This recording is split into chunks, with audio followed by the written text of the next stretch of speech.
Near a great forest there lived a poor woodcutter and his wife and his two children. The boy's name was Hansel and the girl's Grethel. They had very little to bite or to sup, and once, when there was great dearth in the land, the man could not even gain the daily bread. As he lay in bed one night thinking of this, and turning and tossing, he sighed heavily and said to his wife, "What will become of us? We cannot even feed our children. There is nothing left for ourselves." "I will tell you what, husband," answered the wife. "We will take the children early in the morning into the forest, where it is thickest. We will make them a fire, and we will give them each a piece of bread. Then we will go to our work and leave them alone. They will never find the way home again, and we shall be quit of them." "No, wife," said the man, "I cannot do that.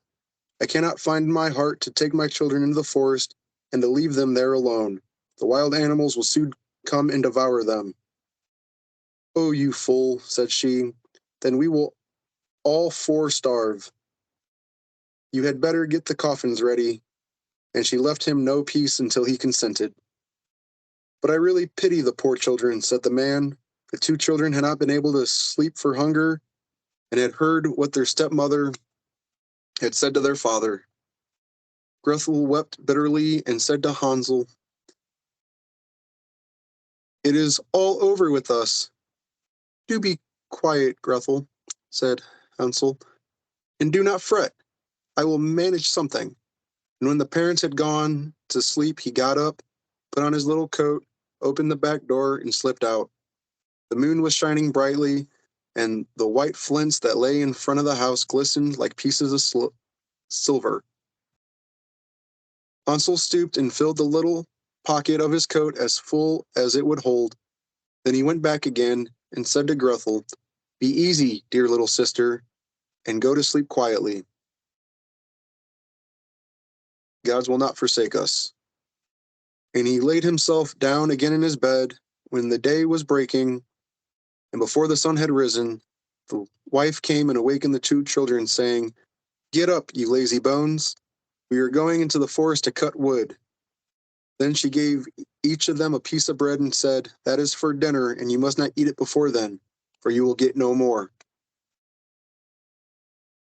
Grethel carried the bread under her apron, for Hansel had his pockets full of the flints. Then they set off together on their way to the forest. When they had gone a little way, Hansel stood still and looked back toward the house. And this he did again and again, till his father said to him, "Hansel, what are you looking at? Take care not to forget your legs." "Oh, father," said Hansel, "I am looking at my little white kitten, who is sitting up on the roof to bid me good-bye." "You young fool," said the woman, "that is not your kitten, but the sunshine on the chimney-pot." Of course, Hansel had not been looking at his kitten, but he had been taking every now and then a flint from his pocket and dropping it on the road. When they reached the middle of the forest, the father told the children to collect wood to make a fire to keep them warm. And Hansel and Grethel gathered brushwood enough for a little mountain, and it was set on fire.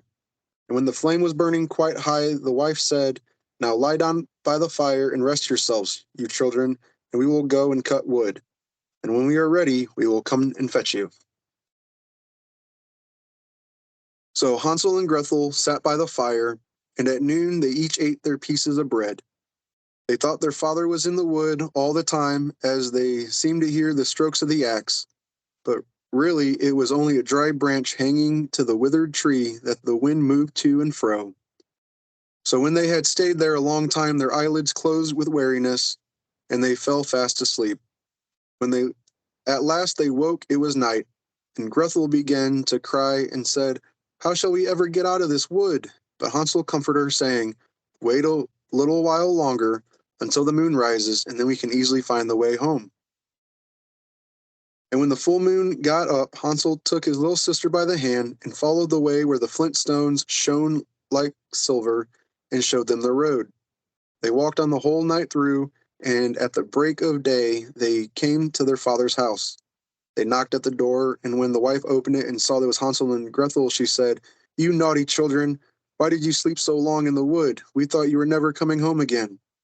But the father was glad, for it had gone to his heart to leave them both in the woods alone. Not very long after that, there was again great scarcity in those parts, and the children heard their stepmother say at night in bed to their father, "Everything is finished up. We have only half a loaf, and after that the tale comes to an end. The children must be off. We will take them farther into the wood this time, so they shall not be able to find the way back again. There is no other way to manage." The man felt sad at heart, and he thought it would be better to share one's last morsel with one's children. But the wife would listen to nothing that he said, but scolded and reproached him. He who says A must say B too, and when a man has given in once, he has to do it a second time. But the children were not asleep and had heard all the talk. When the parents had gone to sleep, Hansel got up to go out and get more flint stones, as he did before. But the wife had locked the door, and Hansel could not get out. But he comforted his little sister and said, "Don't cry, Grethel, and go to sleep quietly, and God will help us." Early the next morning, the wife came and pulled the children out of bed. She gave them each a little piece of bread, less than before, and on the way to the wood, Hansel crumbled the bread in his pocket, and often stopped to throw a crumb on the ground. "Hansel, what are you stopping behind and staring for?" said the father. "I am looking at my little pigeon sitting on the roof to say good-bye to me," answered Hansel. "You fool," said the wife, "that is no pigeon, but the morning sun shining on the chimney pots." Hansel went on as before, and strewed breadcrumbs all along the road.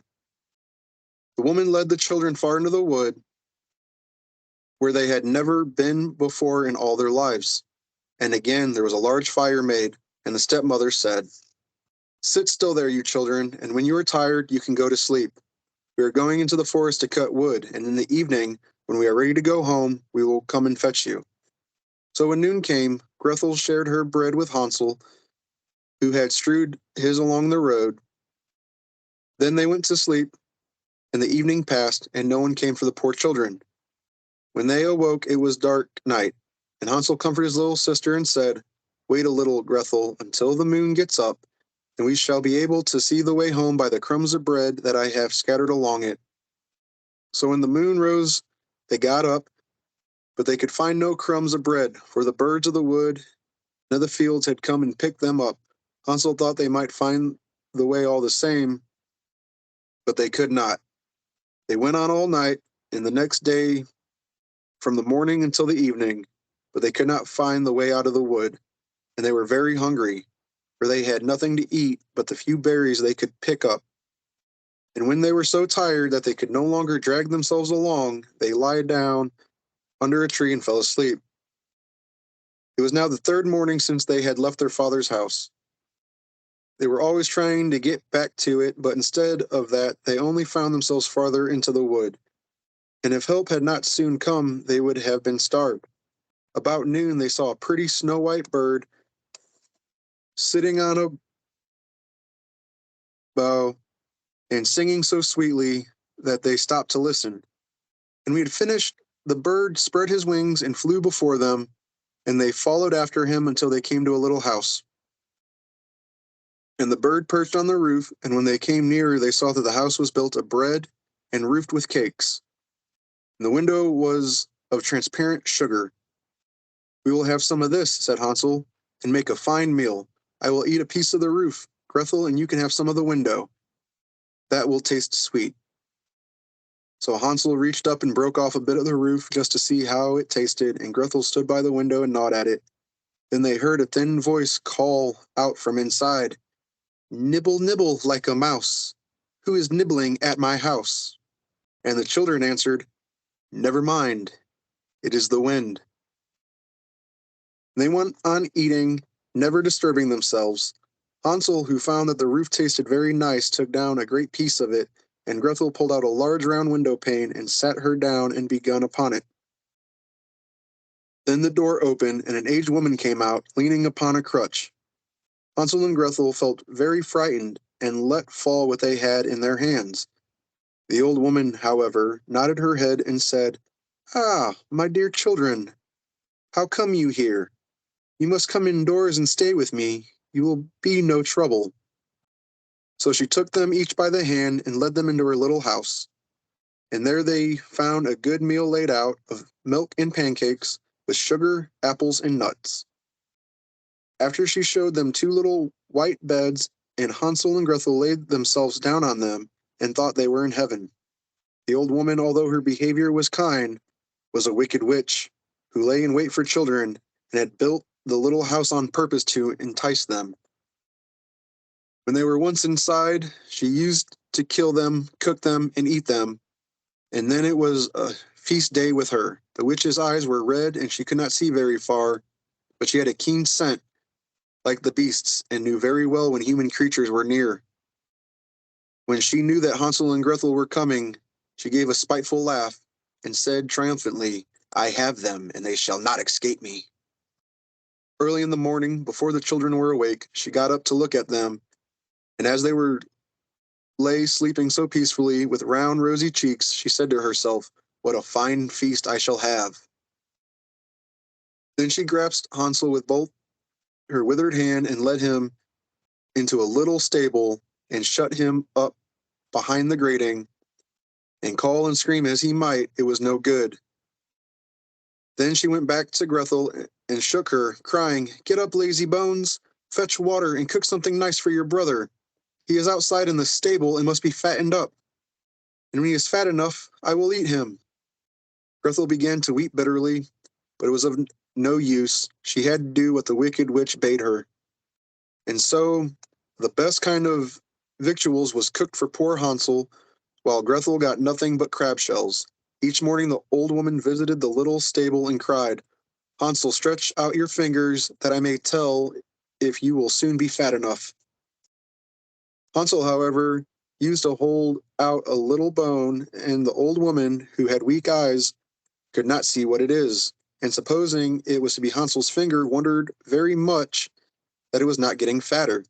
When 4 weeks had passed, and Hansel seemed to remain so thin, she lost patience and could wait no longer.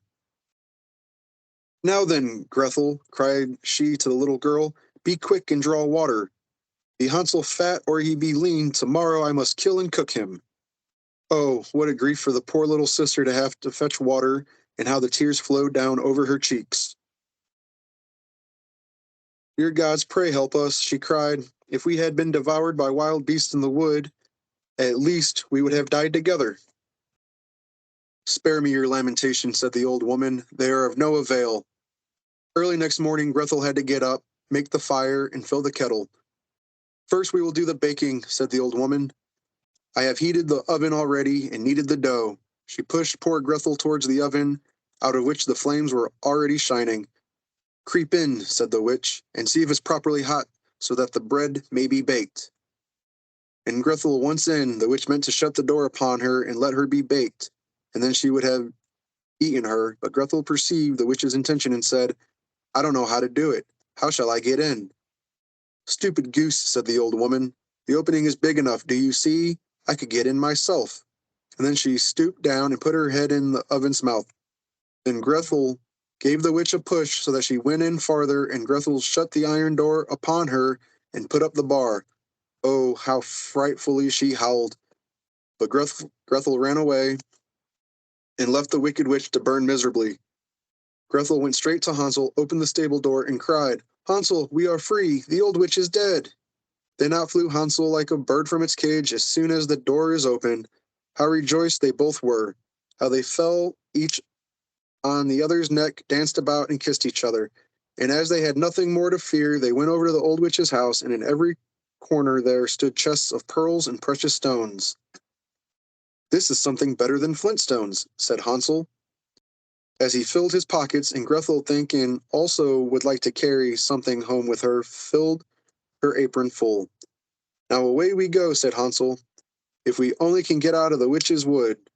And then they journeyed a few hours. They came to a great piece of water. "We can never get across this," said Hansel. "I see no stepping stones and no bridge."